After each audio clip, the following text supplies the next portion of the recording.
Les jeux de course, ça existe vraiment beaucoup sur PC et sur console, mais qu'en est-il sur appareil mobile? C'est ce que nous allons voir dans ce nouveau top 5 des meilleurs jeux de course sur Android et iOS.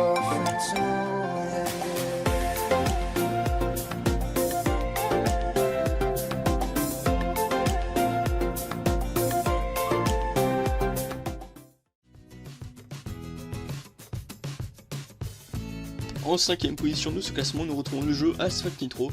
Ce jeu est une version allégée du jeu Asphalt 8 édité par Gameloft.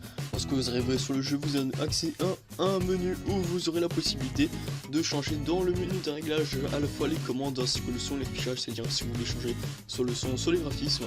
Également, vous aurez accès à pas mal de voitures dans ce jeu de course, donc vous pourrez également les customiser, ce qui est vraiment plutôt pas mal, je trouve. Vous aurez accès à un mode solo avec de nombreuses maps et de nombreux circuits à faire. Les graphismes sont tout de même au rendez-vous, mais je trouve qu'ils sont un petit peu moins bien que ceux de Asphalt 8.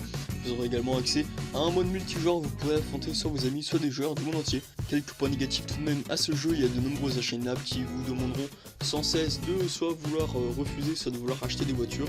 Et également vous aurez la possibilité d'acheter des jetons supplémentaires dans une boutique, soit pour améliorer vos voitures, soit pour les débloquer plus vite. En 4ème position, nous retrouvons le jeu CS Racing. Ce jeu de course est assez spécial puisque elle ne se déroule que en ligne droite comme vous pouvez voir à l'écran, et on accélère seulement en passant les vitesses. Après avoir passé le tutoriel du début vous montrant comment accélérer, comment utiliser le jeu, vous aurez accès à un garage où de nombreuses voitures seront disponibles et débloquables. Elles seront également personnalisables, par exemple en changeant les couleurs et en changeant les roues et en améliorant le moteur.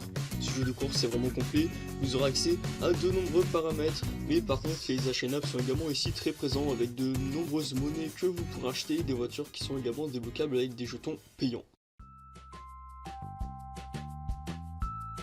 En 3ème position, nous retrouvons le jeu Asphalt 8. Dans ce jeu, vous pourrez utiliser une manette soit en mode solo, soit en mode multijoueur. Les graphismes sont vraiment au rendez-vous. Regardez un petit peu ce gameplay que j'ai tiré de la première mission. Je trouve que les reflets sont vraiment magnifiques sur les voitures.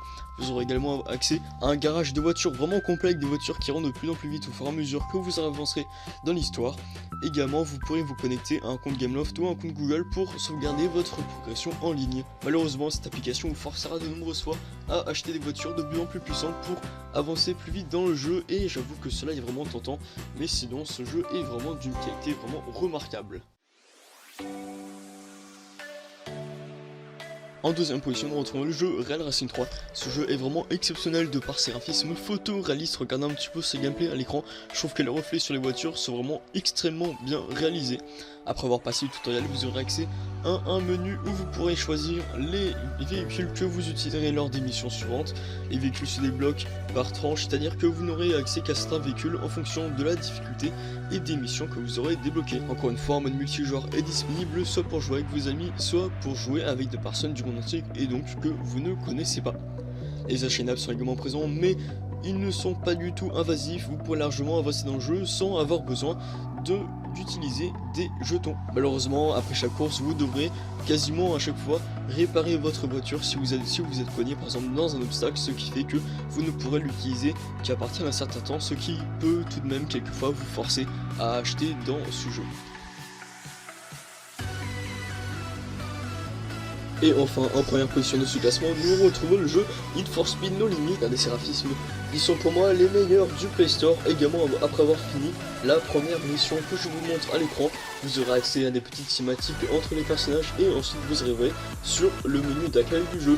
Ici, vous pourrez aller dans les réglages, gérer pas mal de choses comme les connexions, le son, les graphismes. Et ensuite, sur le menu, vous pourrez avoir accès à la boutique, au garage ou aux missions que vous débloquerez petit à petit. Le jeu est vraiment très complet, vous aurez de nombreuses heures de jeu à passer dessus. Malgré tout, il existe quand même quelques petits achats in-app, mais pour moi le jeu les vaut largement. Il existe également de nombreuses mises à jour et la possibilité d'utiliser une manette reliée en Bluetooth sur ce jeu le fait placer directement à la première place.